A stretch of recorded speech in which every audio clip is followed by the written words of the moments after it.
খেলাফত মজলিসের মহাসচিব আল্লামা মামুনুল হক বলেছেন, স্বৈরাচার শেখ হাসিনা 15.5 বছরে দেশটা ধ্বংস করে ফেলেছে। মুক্তিযুদ্ধের চেতনার নামে গণহত্যা চালিয়েছে, অসংখ্য মানুষকে গুম করেছে। শনিবার বিকেল 5টায় গাইবান্ধা শহরে ইসলামিয়া উচ্চ বিদ্যালয়ের মাঠে নৈরাজ্য বিরোধী সমাবেশে তিনি এসব কথা বলেন। মামুনুল হক বলেন, এখন বাংলাদেশের সংখ্যালঘুরা ভালো আছেন। তাদের মন্দির, গির্জা, প্যাগোডা আর ব্যবসা প্রতিষ্ঠানে কোনো হামলা হয় না। শেখ হাসিনা প্রতিহিংসা আর বৈষম্যের রাজনীতি করেছেন। বাংলাদেশের রাজনীতিতে তাদের আর পুনর্বাসিত হতে দেওয়া হবে না।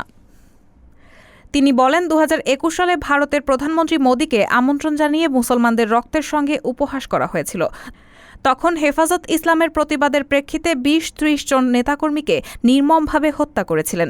আল্লাহ শেখ হাসিনাকে অপসারণ করে আমাদের প্রাণের বাংলাদেশ গড়ার সুযোগ করে দিয়েছেন। তবে পরাজিত শক্তি বসে নেই। কথিত স্বৈরাচার আবার বাংলাদেশের মানুষের বুকের ওপর ছোবল মারার জন্য অপেক্ষার প্রহর গুনছে।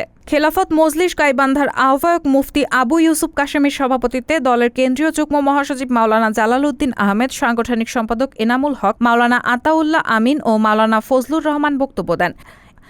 এছাড়াও জেলা জামাতের আমির আব্দুল করিম, মাওলানা আব্দুল বাসেত, গাইবান্ধা ওলামা পরিষদের সভাপতি মুফতি মাহমুদুল হাসান সহ জেলা খেলাফত মজলিস, যুগ্ম মজলিস ও ছাত্র মজলিসের বিভিন্ন পর্যায়ের নেতৃবৃন্দ বক্তব্য রাখেন। রায়হানা মুন, সবার কথা।